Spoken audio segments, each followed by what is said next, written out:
ক হ্যালো ভাই, ঢাকা সবজির বাজারের দাম কিরম? কত সবজি বাজারে চালান তো ভাই, কোনটা সবজি মুক্ত আছে নাকি? ভাই একটা সবজির সন্ধান তো পাইছি, ওই নূরপুর পাঁচপুকুরে ওখানে সিরান ভাই সবজির আড়ত করেছে, তাহলে চলেন ওই জায়গা। ভাই সবজি কেমন আওয়াজ হচ্ছে? আরে ভাই আল্লাহ দিলে মনে করেন যে এবারকে শাকসবজি বুনেছি, মনে করেন এবারকে বাম্পার ও তো আর ভাই কাজে লিখছি হনে যায় কথা কম জান। তাহলে হেনে তাহলে কি কি শাক আছে? এনে তো অরিজিনাল ডাটার শাক মোটা মোটা এই যে ঢেঁড়স গাছ লাগবে কি? লাগবে এদের ডাটা পুঁই শাক এইটাই তো লাগবে। আপনি ভাইয়ের সাথে কথা কোন, আমি ওই ভাইয়ের সাথে যাই কথা বলে আসি। ভাই ভাই ওই লোকটা তো মনে করেন সবজি কিনবি, তো আমাকে 10,000 টাকা দিছে বুঝছেন।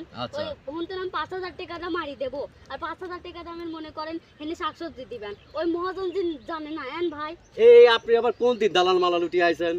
হ্যাঁ, এইসব দালাল মালাল এই বাংলাদেশে মনে করেন যে এই জন্যই তো সবজির আবাদ হইলে আপনার কম হচ্ছে। এই দালাল কোন দিন আছে? আপনি ঢাকাতে আইছেন নাকি? আরে ভাই ওই লোকটাই তো আমাকে লিয়াইছে। আরে ময়মনসিংহের একটা দালাল ছিল, মনে করেন যে কাছে দিয়ে কুপা তো ভাস করেছি।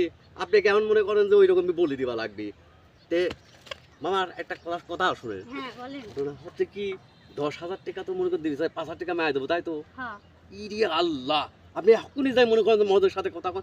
তবে আমার সিজন ভাই আছে না, হ্যাঁ এই সবজির আমাদের মালিক, হ্যাঁ। খবরদার সে যেন না জানে। জান আপনি একটা লোক ডাকিলে আসেন। ভাই ভাই শাকসবজির কি পাটি আইছিল নাকি একটা?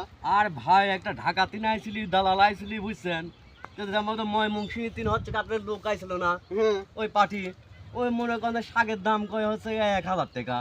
আবার হেনে মনে করেন যে আপনি 10,000 টাকার মাল বুঝছেন, উনি আবার আসি মনে করছে যে এদিকে ঠিক আছে ভাই আপনি ওই 10,000 মতো টাকা না, আমি আর 2,000 টাকা এগিয়ে দেবো, 5,000 টাকা মনে করেন দিবি চাইছে, তাহলে কি দিবা যাবে?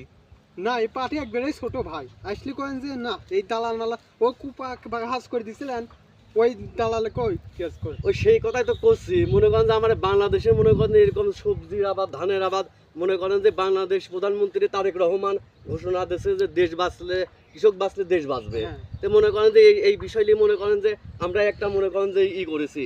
তো এখন মনে করেন যে নূরপুর পাঁচপুকুরের কাছে ওই আপনি ঠিকানা দিয়ে দিছি, মনে করেন যে যদি তারেক রহমান যদি শোনে হ্যাঁ। যে হেনে এরকম শাকের হচ্ছে আপনার আবাদ হচ্ছে ভালো, তাহলে মনে করেন যে আমার কাছে আসলে মনে করেন যে আমরা আরো ভালো মাল পাঠাতে পারলাম। 2,000 কম দিয়ে 8,000 দিয়ে দিয়েন, আমি চলে গেলাম তাহলে। আচ্ছা ঠিক আছে, আপনি যাই কথা কই আসেন।